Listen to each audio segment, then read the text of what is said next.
friends. So today we're going to be reading a story called Trombone Shorty by Troy Andrews.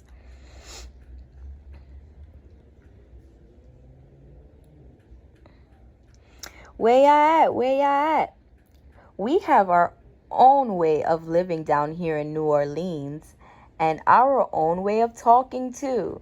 And that's what we like to say when we want to tell a friend hello. So, where ya at? Lots of kids have nicknames, but I want to tell you the story of how I got mine. Just like when you listen to your favorite song, let's start at the beginning because this story is about music.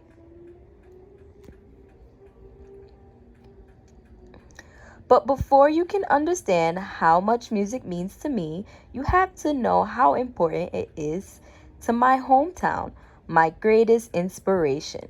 I grew up in a neighborhood in New Orleans called Treme. Any time of day or night, you could hear music floating in the air.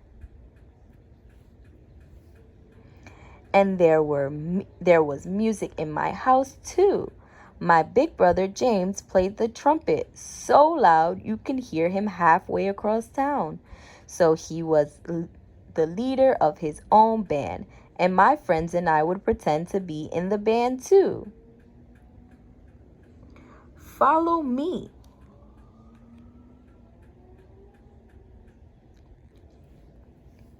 There's one time every year that's more exciting than any other: Mardi Gras. Parades fill the streets and beaded necklaces are thrown through the air to the crowd.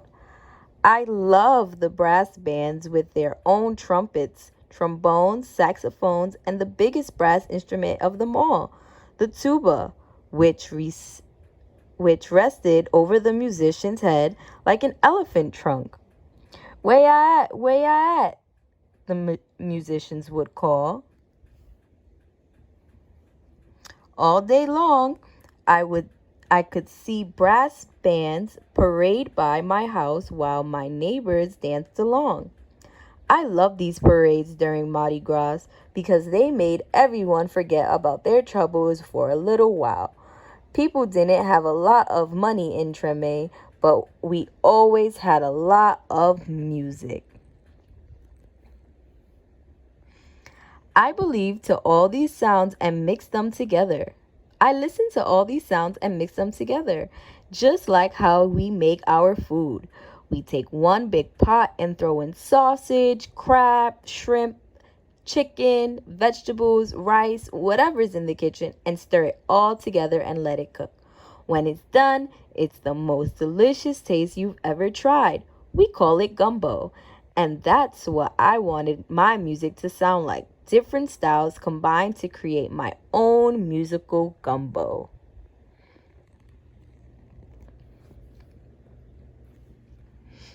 But first, I needed an instrument.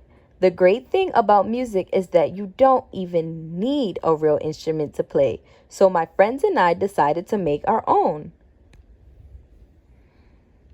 We might have sounded different from the real brass bands, but we felt like the greatest musicians of Treme. We were making music, and that's all that mattered.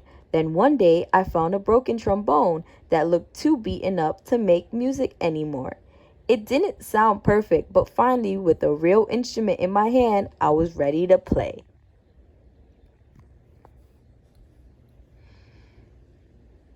This next time, the parade went to my house. I grabbed the trombone and handed out into the street. My brother James noticed me playing along and smiled proudly. "Trombone Shorty!" he called out because the instrument was twice my size. "Where ya at?"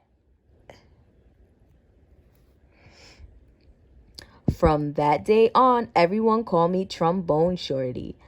I took that trombone everywhere I went and never stopped playing. I was so small that sometimes I fell right over to the ground because it was so heavy. But I always got back up and I learned to hold it up high. I listened to my brother play songs over and over, and I taught myself those songs too. I practiced day and night, and sometimes I fell asleep with my trombone in my hands. One day, my mom surprised me with tickets to the New Orleans Jazz and Heritage Festival, the best and biggest music festival in town. We went to see Bo Diddley, who my mom said was one of the most important musicians of all times. As I watched him on stage, I raised my trombone to my lips and started to play along. He stopped his band in the middle of the song and asked the crowd, "Who's that playing out there?" Everyone started pointing, but Bo Diddley couldn't see me because I was the smallest one in the place. So my mom held me up in the air and said, "That's my son, Trombone Shorty." "Well, Trombone Shorty, come on up here," Bo Diddley said. The crowd passed me overhead until I was standing on the stage next to Bo Diddley himself. I walked right up to the microphone and held my trombone high up in the air, ready to blow. "What do you want to play?" Bo Diddley asked. "Follow me," I said. After I played with Bo Diddley, I knew I was ready to have my own band. I got my friends together and we called ourselves the 5 o'clock band because that was the time we went out to play after each day finishing our homework. We played all around New Orleans. I practiced and soon my brother James asked me to join his band.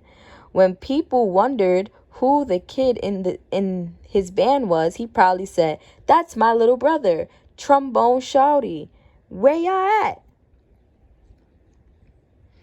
And now I have my own band called Trombone Shorty and Orleans Avenue, named after a street in Treme. I've played all around the world, but I always come back to New Orleans. And when I'm home, I make sure to keep my eyes on the younger musicians in town and help them out, just like my brother did for me. Today, I play at the same New Orleans Jazz Festival where I once played with Bo Diddley. And when the performance ends, I lead a parade of musicians around just like I used to do in the streets of Treme with my friends. "Where y'all at? Where y'all at?" I still keep my trombone in my hand and I will never let it go. The end. So this was a true story, and this was the real picture of the guy when he was younger. He was so little with the trombone in his hand. There's another picture of him too with Bo Diddley on the stage. Isn't that really cool, friends? Thank you.